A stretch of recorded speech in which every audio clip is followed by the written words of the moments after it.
Students, Indian polity की इस series में आप सभी का स्वागत है। इस सीरीज में हम इंडियन पॉलिटी के उन सभी महत्वपूर्ण चैप्टरों को पढ़ाएंगे जो परीक्षा की दृष्टि से महत्वपूर्ण हैं और बार बार परीक्षाओं में पूछे जाते हैं। इस सीरीज को हमने खास करके उन सभी विद्यार्थियों के लिए तैयार किया है जो किसी नौकरी के कारण या किसी व्यक्तिगत कारण से अपनी पढ़ाई के लिए पर्याप्त समय नहीं निकाल पाते हैं, किंतु वह कम से कम समय में अधिक से अधिक तैयारी करना चाहते हैं। इस चैनल के माध्यम से हम जीएस के अन्य सब्जेक्टों को भी इसी प्रकार पढ़ाने की कोशिश करेंगे। इस सीरीज में हम सबसे पहले 1773 से लेकर के 1947 तक के उन सभी महत्वपूर्ण अधिनियमों को पढ़ेंगे जो परीक्षा की दृष्टि से महत्वपूर्ण हैं। प्रारंभ करते हैं सबसे पहले 1773 का रेगुलेटिंग एक्ट। किंतु इस एक्ट में कौन कौन से मुख्य प्रावधान किए गए थे, उन प्रावधानों को पढ़ने से पहले हम संक्षिप्त में यह समझने की कोशिश करते हैं कि आखिर इस अधिनियम को क्यों लाया गया था। कहानी प्रारंभ होती है 16वीं शताब्दी से। 16वीं शताब्दी में ब्रिटेन की ईस्ट इंडिया कंपनी व्यापार के उद्देश्य से भारत आती है, किंतु जैसे जैसे उसका भारत में व्यापार बढ़ता जाता है वह भारत में राजस्व और भूमि पर अपना कब्जा करना प्रारंभ कर देती है। 1757 में प्लासी की लड़ाई और 1764 में बक्सर की लड़ाई के बाद कंपनी के हाथों में बंगाल, बिहार और उड़ीसा के दीवानी अधिकार आ जाते हैं। यानी कि 1757 में प्लासी की लड़ाई और 1764 में बक्सर की लड़ाई के बाद कंपनी के हाथों में बंगाल, बिहार और उड़ीसा में टैक्स वसूल करने का अधिकार आ जाता है। इसी को राजस्व वसूल करने का अधिकार कहा जाता है। अब कंपनी केवल व्यापारी संस्था ही नहीं रही बल्कि वह भारत में शासक भी बन गई। यानी कि कंपनी के द्वारा अब जो भी भारत में नीति और कानून बनाए जाते थे वह भारतीय लोगों पर भी लागू किए जाने लगे थे। कंपनी के जो अधिकारी थे उन्हें नवाब कंपनी कहा जाता था, बहुत भ्रष्ट और लालची हो गए। भारतीय धन संपदा को देख करके भारतीय कंपनी, ब्रिटेन की इस कंपनी के बहुत से अधिकारी बहुत भ्रष्ट और लालची हो गए थे। ब्रिटेन में भी यह शिकायतें पहुंचने लगी कि भाई आपने जिस कंपनी को भारत में व्यापार के उद्देश्य से भेजा है वह तो भारत में व्यापार नहीं कर रही, व्यापार भी कर रही है, साथ ही साथ भारत में भारतीय जनता का शोषण भी कर रही है। ब्रिटेन को भी इस शोषण की कमाई का सही हिस्सा नहीं मिल रहा था, क्योंकि इस कंपनी के अधिकांश अधिकारी केवल ब्रिटेन की कंपनी के लिए व्यापार नहीं कर रहे थे बल्कि वह तो अपने निजी व्यापार पर भी ध्यान दे रहे थे। वह तो कंपनी में रह करके अपने निजी व्यापार पर ज़्यादा ध्यान दे रहे थे।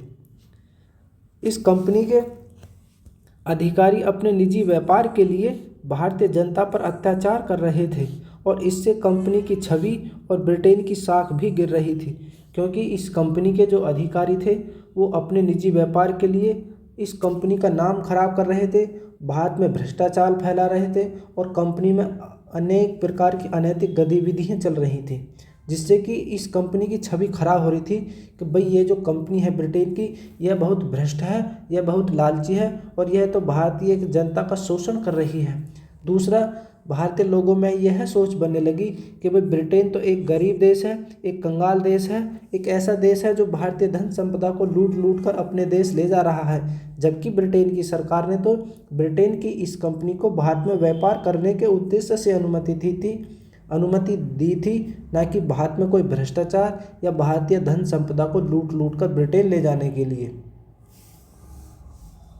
किंतु इस कंपनी में भारी भ्रष्टाचार और खर्च की वजह से कंपनी कंगाल होने लगी और 1772 आते आते कंपनी की हालत इतनी खराब हो गई कि कंपनी को ब्रिटेन की सरकार से कर्ज मांगना पड़ा। ब्रिटेन की सरकार ने कर्ज के बदले नियंत्रण की शर्त रखी। यानी कि जो 1772 आते आते इस ब्रिटेन की कंपनी की हालत इतनी खराब हो गई थी कि इसको अपने व्यापार को चलाने के लिए ब्रिटेन की सरकार से कर्ज मांगना पड़ा। ब्रिटेन की सरकार ने कहा कि आपको कर्ज तो दे दिया जाएगा, लेकिन बदले में हमें आपकी कंपनी पर थोड़ा सा नियंत्रण रखना पड़ेगा। ब्रिटेन की कंपनी ने कहा कि ऐसा क्यों? ब्रिटेन की सरकार ने कहा कि इस नियंत्रण को रखने के दो ही कारण हैं। पहला कि हम जो आपको कर्ज दे रहे हैं वह कर्ज हमारा सुरक्षित रहे, ताकि हम देख सकें कि आपकी कंपनी किस प्रकार से चलाई जा रही है, उस कंपनी में कोई भ्रष्टाचार तो नहीं है, उस कंपनी में कोई अनैतिक गतिविधि तो नहीं चल रही है, इसको हम देख सकें। इसलिए हमें आपकी कंपनी पर नियंत्रण रखना पड़ेगा। दूसरा कारण यह है कि हमने जो आपको भारत में व्यापार के उद्देश्य से अनुमति दी है, आप उस अनुमति का दुरुपयोग ना करें, इसलिए भी हमें आपकी कंपनी पर नियंत्रण रखना पड़ेगा, क्योंकि इससे हमारी साख खराब होती है, इससे हमारा नाम खराब होता है कि हमने आपको भारत में लूट खसोट मचाने के लिए, भारत में भ्रष्टाचार मचाने के लिए, भारतीय धन संपदा को ब्रिटेन लूट लूट कर लाने के लिए अनुमति दी है, जबकि हमने आपको सिर्फ भारत में व्यापार के उद्देश्य से ही भेजा है।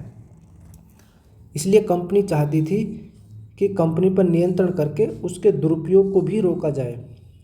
1773 का कानून पहला ऐसा कानून था जिसने इस कंपनी के कामकाज पर ब्रिटेन की सरकार का सीधा नियंत्रण स्थापित किया।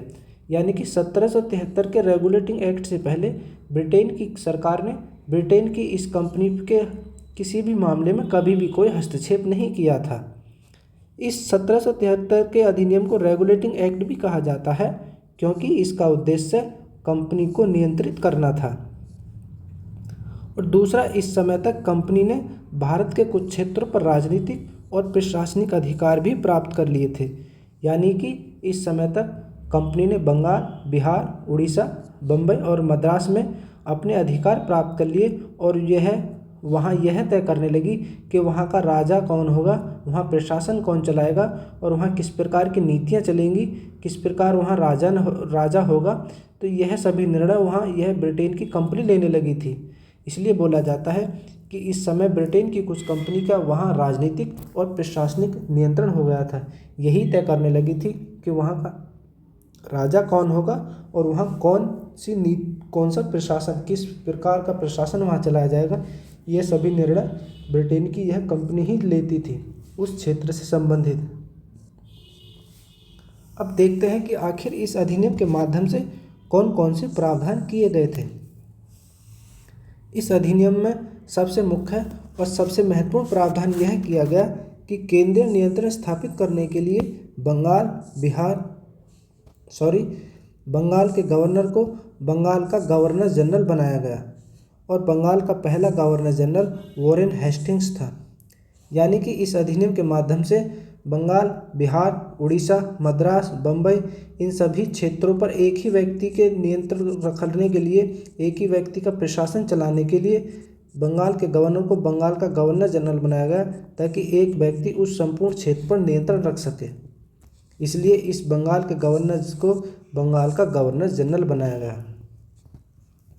उस समय बंगाल प्रेसिडेंसी में बंगाल, बिहार और उड़ीसा तीनों प्रेसिडेंसी आती थी, और इन तीनों प्रेसिडेंसी का यह सर्वोच्च प्रशासक था। गवर्नर जनरल को कंपनी के कोर्ट ऑफ डायरेक्टर के माध्यम से नियुक्त किया जाता था।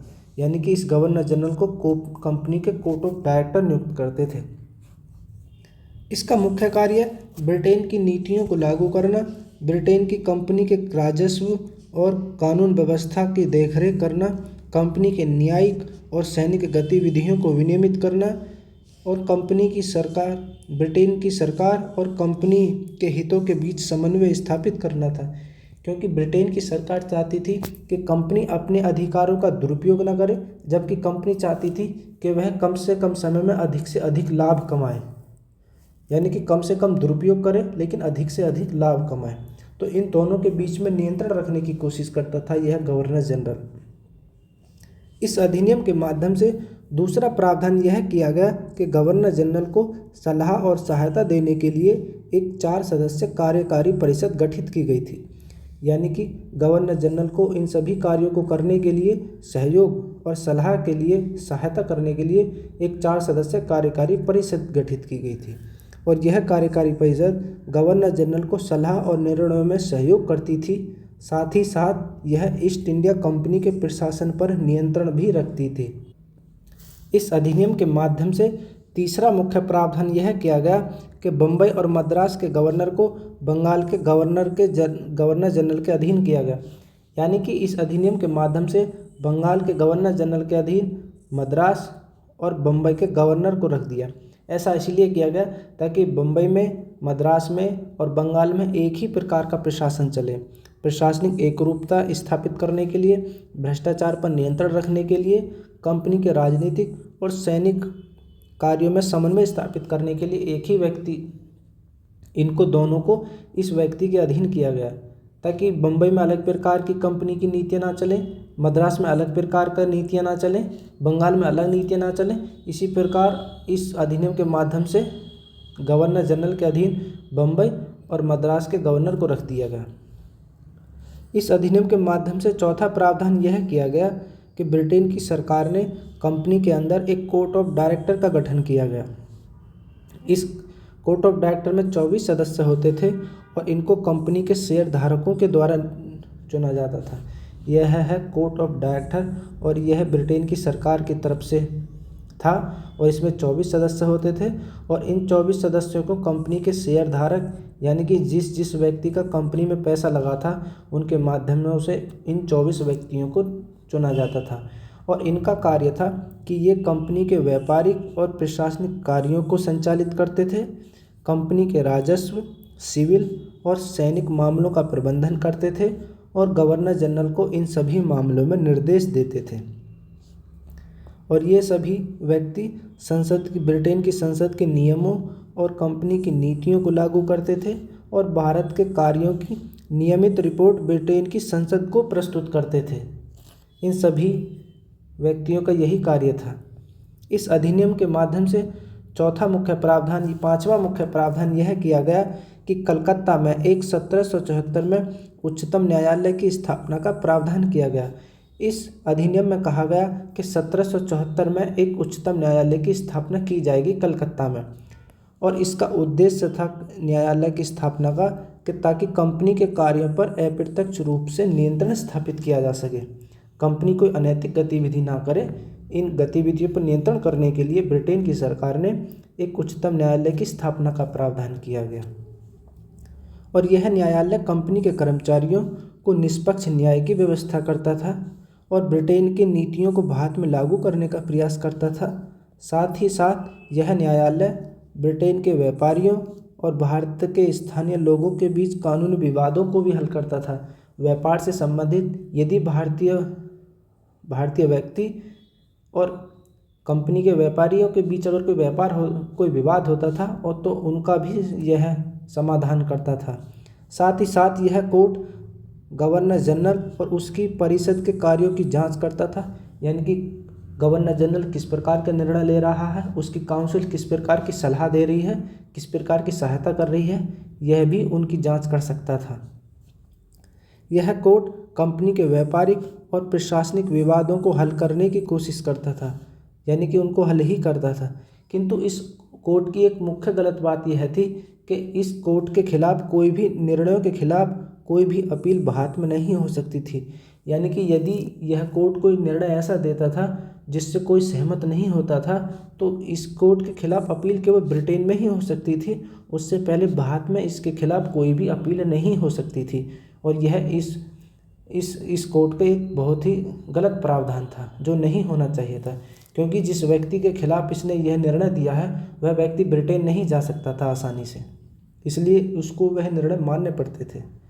इस अधिनियम के माध्यम से अंतिम प्रावधान यह किया गया कि जो कंपनी के निजी कर्मचारी थे उनको जो कंपनी के कर्मचारी थे उनको निजी व्यापार करने पर, भारत के लोगों से उपहार लेने पर और रिश्वत लेने पर प्रतिबंध लगा दिया गया। यानी कि अब कंपनी का कोई भी कर्मचारी भारत में निजी व्यापार नहीं कर सकता था, भारत के किसी भी व्यक्ति से कोई उपहार नहीं ले सकता था और ना ही किसी भी प्रकार की कोई रिश्वत ले सकता था। रिश्वत लेना तो आज भी हर जगह बंद है। इस वीडियो के माध्यम से हमने 1773 के रेगुलेटिंग एक्ट में किए गए सभी महत्वपूर्ण प्रावधानों को पढ़ा।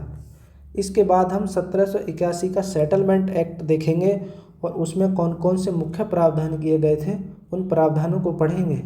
यदि आपको यह वीडियो अच्छी लगी हो तो इसे लाइक करें, सब्सक्राइब करें और कमेंट ज़रूर करें। हमारा उद्देश्य है कि हम जीएस के जितने भी सभी सब्जेक्ट हैं उनको ऐसे पढ़ाएं कि सभी महत्वपूर्ण कंटेंट एक साथ हो, सभी महत्वपूर्ण बिंदु हाईलाइट हों, साथ ही साथ उन महत्वपूर्ण बिंदुओं से संबंधित एक चित्र हो। इसलिए हमारा उद्देश्य है कि हम हिस्ट्री, ज्योग्राफी, पॉलिटी, इकोनॉमी और जीएस के और भी जो अन्य सब्जेक्ट हैं सभी को इसी प्रकार पढ़ाएं। किंतु हम यह कार्य तभी कर सकते हैं जब आप हमारा सपोर्ट करो। अभी हमारे पास ना तो डिजिटल बड़ा कैमरा है, ना ही हमारे पास डिजिटल बोर्ड है, ना ही हमारे पास कोई महंगा माइक है जिसके कारण अभी हमारी वीडियो की क्वालिटी उतनी बेहतर नहीं है। किंतु आने वाले समय में जैसे जैसे हमारी मदद होती रहेगी, जैसे जैसे हमारी हेल्प होती रहेगी, हम उसी प्रकार इन वीडियो की क्वालिटी को बढ़ाने की कोशिश करेंगे। क्योंकि हमारे पास अभी इतना बजट नहीं है कि जिसके लिए हम एक डिजिटल बोर्ड ले सकें, महंगा माइक ले सकें या बड़ी स्क्रीन लगा सकें। अगर आप हमारे सपोर्ट करोगे तो हम इन्हीं सभी चीज़ों को बड़े बोर्ड के माध्यम से, बड़े कैमरे के माध्यम से और बड़े स्पीकर के माध्यम से पढ़ाएंगे, जिससे पढ़ने में आपको बहुत ही अच्छा लगेगा। इसलिए आपसे उम्मीद है कि आप हमें सपोर्ट करें ताकि हम अपने इस बेहतर प्रयास को और आगे बढ़ा सकें और भी स्टूडेंटों को ये बेहतरीन प्रयास पहुंचा सकें। ठीक है, मिलते हैं नेक्स्ट वीडियो में।